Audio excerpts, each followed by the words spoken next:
Amaya Dowozi, Nabulime Esther, SC, I talk with SCS Media Uganda, ngatuli platforms ezenjawulo, Extreme Talk, Side Yeno, Media Now, Brown Skin Events, awo na ku YouTube channel ojja tusangawo. Olunaku lwa leero tugenze mu kitebe kya mukwano. Tugenda kuba tudiscussing ku nsonga za love, mukwano, relationships, nga tuyina abagenyi ab'enjawulo. Buli omu agenda kuba tuwa endowooza ye. So naye nga mu namba buuzako nawe osinza okubanga otulaba. Thank you so much. Bagamba women first, Asokere wa Matilda. Men last. Nadala ku bintu nga bino. Mbalamusizaako nnyo mwenna abagoberezi baffe abatwagala ennyo abaagala abalaba video zaffe zino ne mlikinga ne mcommentinga ne musharinga ate ne mwogera okwadvisinga we tubeera tutakoze bulungi. Bamta Matilda era nga I'm together with SC Media and a talk with SC, Extreme Talk with Matilda, Media Now and Brown Skin Events. Thank you. Douglas, women first. Women first. Today n'abazungu. Obalaba. Mpozi ya mjebaleko viewers. Yeah, my name is Arina Patricia with the Love Seat Brown Skin Events channel. You can already subscribe mwebale watching AC Media. Douglas. Anange. Anyway, mabuze mwasibye mutya ate kijja mugamba mutya mwenna abatulabira mu nsi zonna ezenjawulo, especially people from the Gulf region.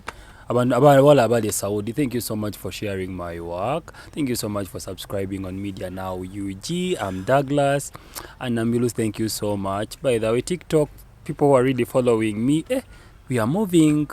Mwebale nnyo bambi kunjagala Ludaga. Thank you so much. Kuteka mbwesigwa. Ushtegera. Nenga omulamwa gwa leero tetugenda barisa. Tugenda kuba twogera ku kintu ekiri sensitive. Okay? Era nga omulamwa gwa leero tugamba gwali eyo alaba program eno. Osobola okubeera mu toxic relationship olw'abaana. Douglas. Osobola okubeera mu relationship. Eri toxic olw'abaana. Osobola. Tandikidaawo. Abanda bamwenna ekigambo toxic kankinyonyola bwenti. Toxicity matters oba kisinziira. Waliwo toxic ng'omusajja oba takulekera simanya za kameeza kale nga mulaakinga ebintu ebisingakaawo. Niwabayo toxic endala ng'omusajja akukuba. Naye era kankuvuga enkuzeeyo ggo wenna ndaba nti kisinziira ku musingi gwe mwatandika. Bwe mwali mweraba. Eggulu n'ensi mwali esuubiza ekyo nkikkiriza. But obugumiikiriza bw'ogenda okukola n'ogumiikiriza obunafu bwa munno bwe bugenda okufuuka obuwanguzi bwo. Nze nganze nsobola okugumiikiriza kuba ndabye abagumiikiriza nga bawangudde. Kuba buli gye naagenda nga mu relationships z'abantu abalala nga zonna ziri very toxic naabuna amalya oba naawasa abakazi naatuusaawa. Bugumiikiriza bokka bwe buwangula nze eteeki yange era kinoganya mu abawala mwenna abali eyo. Fe abasajja bwe tukwana ebbali abakazi abangi oba ne tuwasaawasa, we are called players. Naye ate omukazi ye bakimutaagingako kirala nti abamalaaya. Society bwatu ye bwe yakibrandingamu. So nze ddaaga waabwe nze I can stand nengumiikiriza omuntu wange bwe kibanga ddala mu ntandikwa eddoboozi ly'omutonzi naliwulira omanyi nga tonaba kuyingira mu relationship yonna nga tonaba kwebuuza ku kyalo kyonna nga ne emotions zonna tezinnakulimba.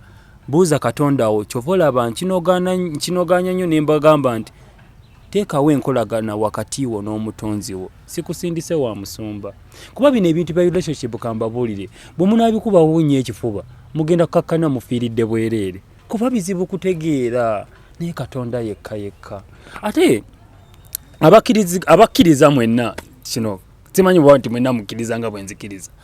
Bw'osoma Yokaana 16:33 agamba bw'ati nti mu nsi muno mulimu ennaku naye mugume kubanga nze mpangudde. Nti ennaku eyinza okubeerawo mu bufumbo bijja naye tekitegeeza ate kudduka. okitegeera tekitegeeza nti olina okudduka kuba obugumiikiriza buno buwangula bingi okuguma tekitegeeza nti ogumidde ku bintu ebirungi kitegeeza ogumidde ku bintu ebizibu naye olw'okukkiriza kyova olaba agatta ebigambo bibiri guma ate okkirize naye okuguma okwo n'okkiriza nti ekintu ojja kukiwangula kyova olaba ye kristo atugamba bw'ati singa muba n'okukkiriza okwenkana ng'akaweke ka kaleddaali oligamba nti olusozi olwo siguukulukuka but I really don't know the intensity of your faith okukkiriza kwo kwe kujja okuyamba to overcome that toxic relationship that you are in. That's what I can really say. But me, as a believer, I can really stay in a toxic relationship. Oh. Yeah. Matilda, kasavu kanyama. Osobola. Nze nga Matilda sisobola.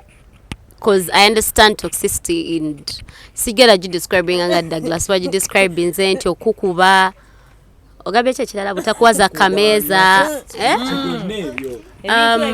that is not omuntu atandikira okukuba already toxicity bebaddewo for a very long time. But there are some factors. Let me first explain myself. No, it's okay. Together mass. By the time someone starts beating you in a relationship or marriage, that means toxicity has been happening for quite some time. What is toxicity? Toxicity is a situation where wobera n'omwagalwawo ne mutuuka at a state nga temukyalina joy mu relationship yammwe. Like relationship obange evuddemu essanyu.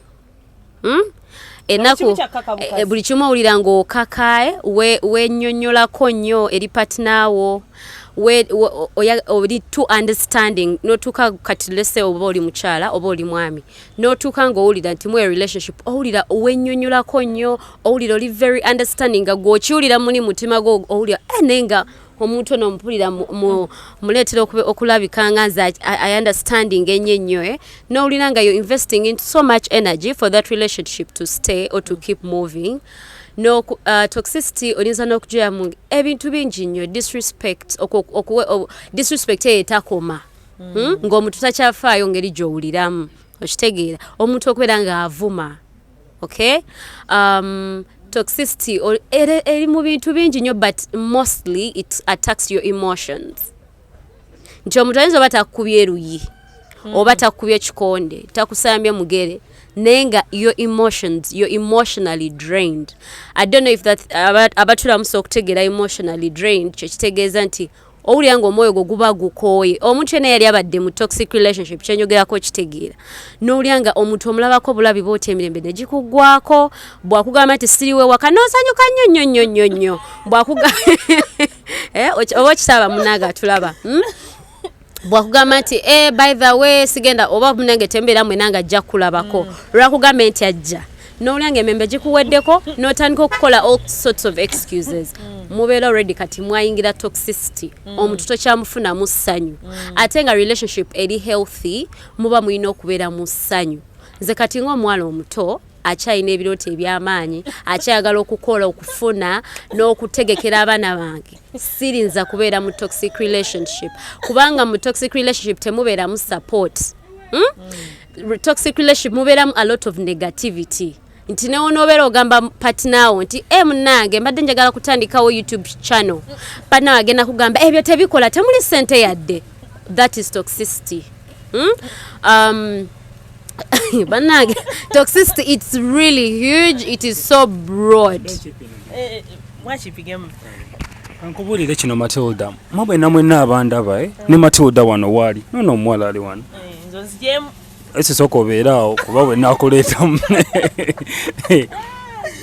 onayogedde what the definition ye ya toxicity atunulidde toxicity ng'emaze kuhappeninga issue yange wejjira yeno mwatandika mutya yo wange ki ekikozinze toxicity eyo because ojja kunimba Matilda and anyway you want to begin something omwami wakugane out of the blue right kiba kisinzira ki ekyakozinga ekyo nze tunulidde kozi yakyo.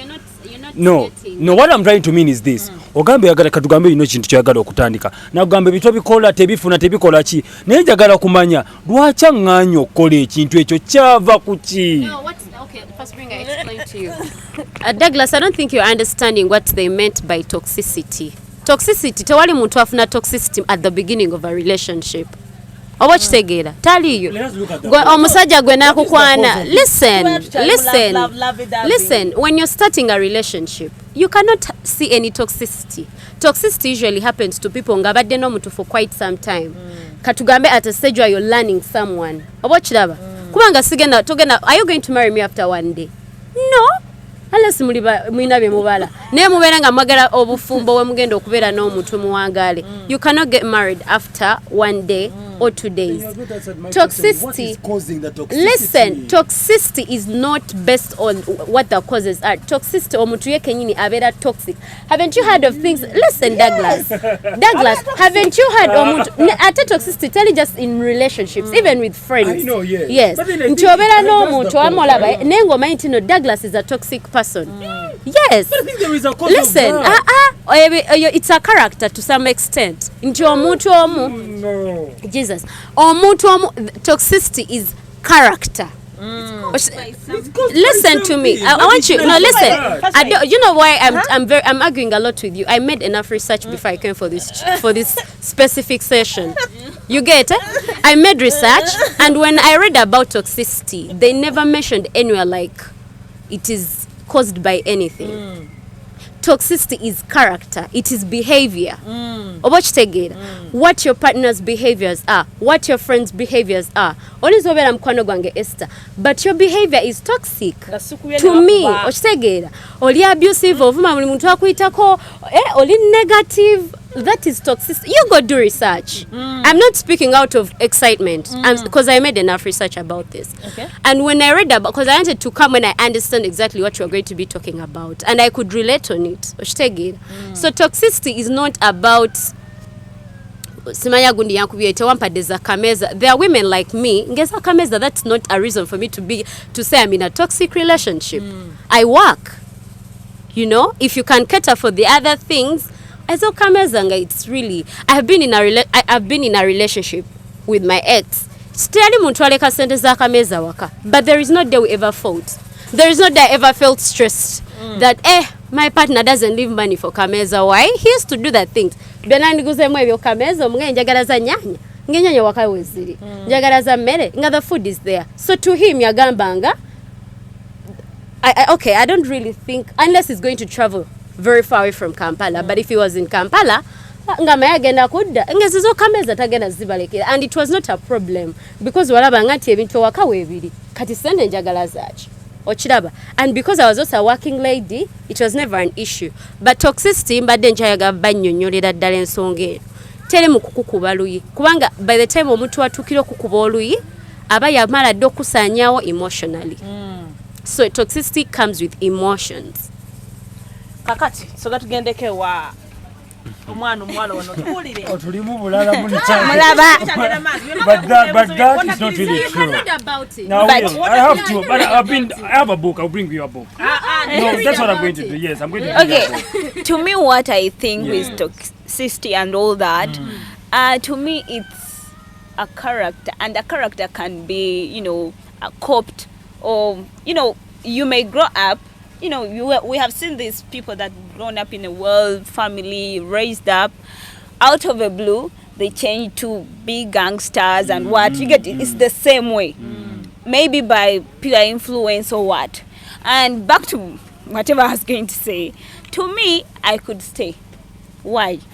My dear, it rains everywhere. Let me try to chip in a bit. I want you to answer me.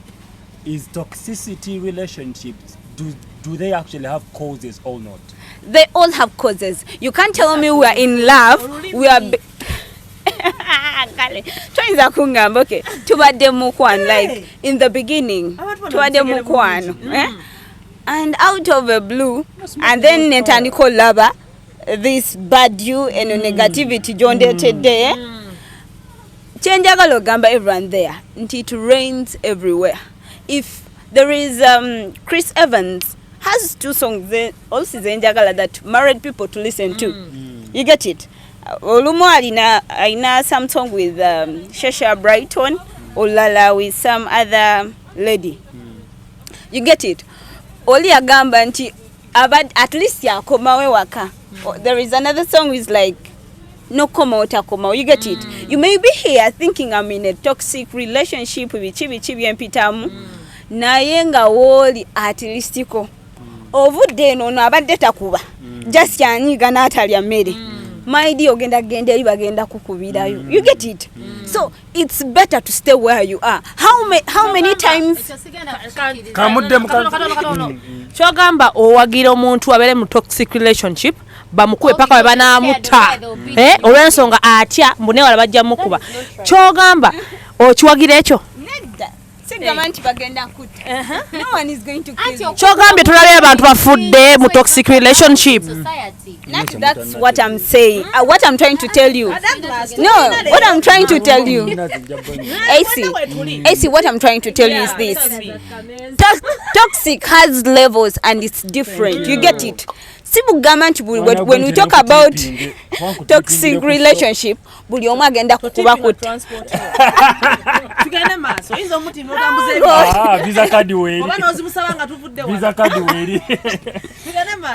Sigamba nti lwakuba nti toxic eriko levels. You get it? Buli omu waliwo engeri gye si buli omu kyakuba.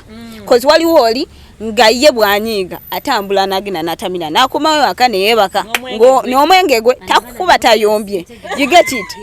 Waliwo omulala yes mulimu abakuba mulimu ayomba just ye nga ayomba buyombi mulimu n'omusajja nga atula tagenda kunyika.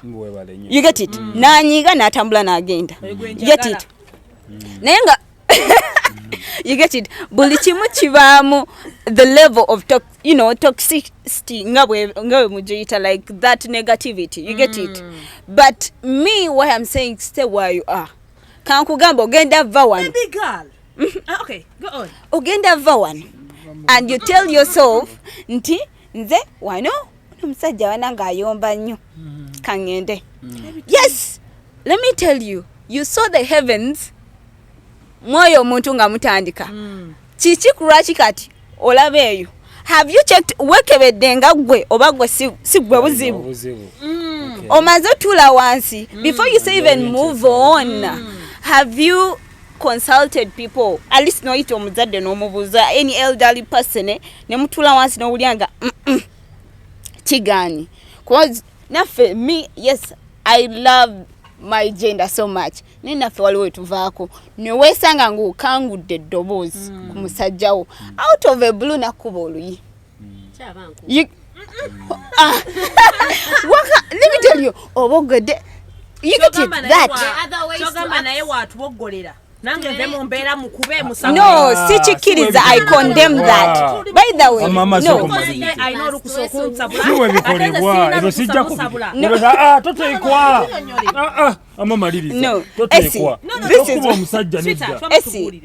this is it chenyizo gamba binabyo gamba nti akubye I condemn that tell kuba mchala okuba anyone naye obusungu bw'okozesa ebigambo ebikuvuddemu yizo okwogera ekigambo nga kiri too heavy even to carry nga naye kennyini bw'otwa wansoga nakimugambye ye naye obusungu ne bumukwata nakuba oli n'ova wano n'ogamba yankubye. Omala kimba nyiza okwogera ebigambo ng'ebyo ayinza okubanga nange sisobola kuva mu bbanga ne nkyogera era bawo wrangles lwaki mbyogere nze nesanga oba oliawo nga sirina maanyi nga kyensobola omugamba kubanga wali abantu abamu nga balina ebigambo ebyobusagwa wali abantu bemmanyi nga ye wagamba ekigambo asinga nakubye nga walabe ddala akoze ekintu banga okubeera mu zino relationships ezo ne tubeera nga tuyombagana okitegeera wabaawo ensonga lwaki tukola ki kati tosobola kuŋŋamba nti obeere mu toxic relationship.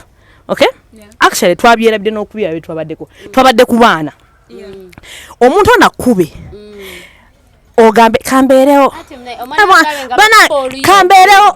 kambeerewo sina gyendaga simanyi bebi yaŋŋamba nti abantu bonna babeereeyo bayomba mbu simanyi tewali maka gagumidde my idea wali abakazi nga babadde ne babba baabwe nga wali abasajja nga babadde abakyala nga babadde ne babba baabwe nga tebabakubangako okikkiriza otokikkiriza okitegedde gye kiri kati nze ssebo onkuba ku ki nze kasooke mba nnyonnyola akantu kaneeno olaba bwe twogera ku toxicity omuli abaana it is a different kind of toxicity cause eba tekoma kuggwe nga maama oba kugwe nga taata. It goes back to the kids directly. Ekita nga toyina nakyo ngamba because I'm a parent. Yeah. It goes direct to your child. I am telling you, most of these things that I am telling you, Douglas, the cinema out of what I've seen other people going through. You are a parent. I don't think, Douglas, you've been in a situation where you're staying with a man and with your lady and your child, and you go through differences. Okay, financial differences, character differences, all those kind of issues that come up in a relationship. I don't think you have. It is the most painful time of your life. Omwana atuuka ekiseera omanyi omusajja akunyiza nobanga n'omwana tomulaba ng'atuddewo bw'atyo naye nga you can't see your child. Omwana n'ajja n'akulaba ng'okaaba n'akuza, "Mami, why are you crying?" And you can't even say it. You can't even explain. Okitegeera. So the thing that this topic we're talking about, my dear, is not like about us as the couple, but it's about our children. Me as a Matilda, I am not going to be with a man that is toxic to me with my child. Okay. On top of that, do you know that our children actually get better grooming if they're seeing a situation that is not toxic? Interi abaana ababera raised somehow well, nga mama we yeberera buziga banage muwulirize bulungi. Mama we anti kati Esther agenze n'atujukiza n'agamba it's about the kids here, right? Nti eri abaana nga baali balabyeko obosanga omwana yali abaddeko in a toxic home ajja kunyonnyola. Tagenda kugamba nti they can be with someone that is toxic. Era yaba kugamba nze, I would rather see my mother the other side happy and my dad this side happy as well. Nga balina abantu bwe bawulira bakola ki abasanyusa, because what kids need is happiness, they need comfort, they need that joy that is endless. Oba kiraba then omwana okujja ewaka nga mama oli munyivu nyonyonyonyo okitegeera because daddy annoyed mommy, and then omwana n'avaayo n'ajja avudde n'asanga daddy ali very gloomy because of what mommy did. Okitegeera. So we should really be mindful, and as a Matilda, I cannot, that one I'll say it, I cannot, not even advise a friend, not my child, not my relative. If a partner that you're having in your life is toxic, this world is so huge. Get out. Okay, one thing I can tell you, Matilda, is this. Yes, you're running away from this toxic relationship. Which assurance joina jolaga tinawote wawe wabi. The pain is this. The pain is the pain is I've talked to some lady, by the way, and right now it's like I wish I had my children nembakuza ngabali mu one dad. You get it? Thank you. You are here ozaddewo ogenze mu bufumbo obulala ozaddewo nawe muganye n'ogende walala. You get it? That is character of that lady. No. No, we are looking at toxicity. Yeah. Let me first answer your question. I don't want to forget a word.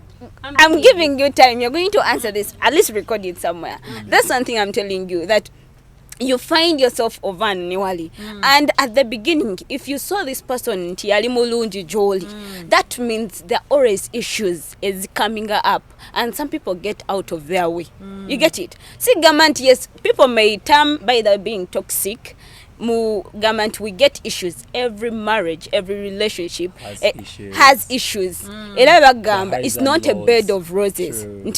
Wabaye ebizibu, wabaye kyosanga noka what should I do? But you find solution to those things. You find something nti okay bwemba kino kyempitamu kansoke mbuze mami kansoke bwe kiba kinnemeredde kannebuuzeeko nkoze ntya nebo ngamba nti bwenze ngenderawo wonkubirawo ngenderawo bwonvuma ngenderawo. You get it? Tekikola ama webale ekibuuzo wambuza ekibuuzo nti no bujjo n'ogenda nsisiyo nafunayo emirembe. The first problem you get as a person that is coming, the first thing that you should do as someone that is coming out of a toxic relationship, give yourself time. Give yourself time. No one is sending you and pushing you so fast to get married, to get another partner. That is where people are going wrong. No, listen. No, listen. in that time olaba kyengamba kineno let me tell you something. Do you know that people go in marriage with different reasons? Right? People go, it's omuntu obanga ovudde mu toxic relationship, take your time. If you are the one that had a problem, find out. Because the time I am telling, listen, by the time you know there is dating and being married. Oshitege waliwo omuntu odating abantu ne bakuyambako okweyiga. Oshitegeera nga tonagamba nti bana let me jump and enter a man's house nga wetegedde empisa zo. Bwe wetegedde empisa zo manya what kind of help do I need. Oshitegeera me I am not going to tell you that I will tell a friend that your guy slapped you. Sit. I'm telling you, I swear to God. Let me tell you. Let me tell you something. Let me tell you. Ask my mom what I should do. No parent is going to tell their kid that live that home. There is no one. That was like a long time ago when I was even not out of high school. I watched, it was an TV show. It was a life kind of thing. A lady came and shared. Chick guy amukuba. Listen, Auntie, it is the example she brought up. It's what we are going to use. Listen to me. Listen. Unzenyonyola toxicity and the example that she was giving and why the person has to leave. You get? A lady again and sharing a story na agamba guy we yamukubanga and she thought the guy would change. Nagenda nga nasaba counseling advice nagenda ko mbazadde bawe gumaja kukyuka lindako until the guy one time beat her up namusamba mu lubirizi waneeno.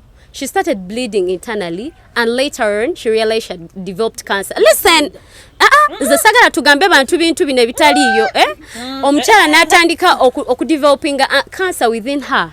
Was she with the man after she was beaten up? Njagala tutuke. Listen to me. Listen to those people, they are sick. Those people are sick. Esther, my dear, those people are sick. A woman that says they are sick, they need help, and if anyone tells you that statement, take them to Tabika for counseling. That person is sick. That person already. That is already toxicity. That is already toxicity. You're sick. You need help. You know, to be taken for cancer. Love is not pain. Love is not pain. Omukwano ogw'obulumi nze mukama tagumpa. Ogw'okunkuba ndowooza nti omusajja batankubye tanjagala. Let me tell you something. Mbadde nkyakunnyonnyola why toxicity omuntu oba olina okugiviira because it is the best thing. Waliyo abantu nga you can't change them. And in life we don't live to change people. We live to make sure that people live to standards that we can manage. Tosa akyusa muntu kati n'olwekyo mukwano nze sigala era bambi Douglas byagenda okwogera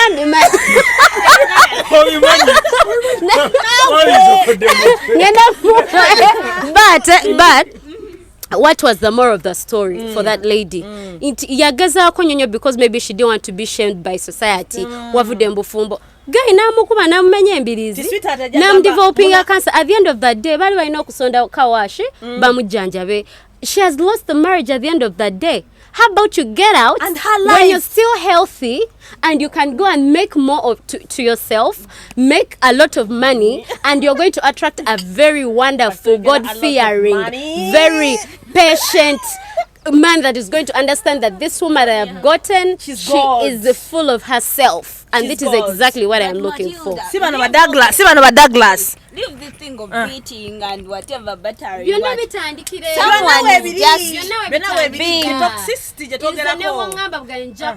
is enough. Kati nsaba mumpulirize bulungi. Nsabaze mumpulirize bulungi. Abali mu kamera kyekino kyenjagala obbagamba bino ebintu bijjemu okusaaga. To be honest with you, Matilda, let me finish.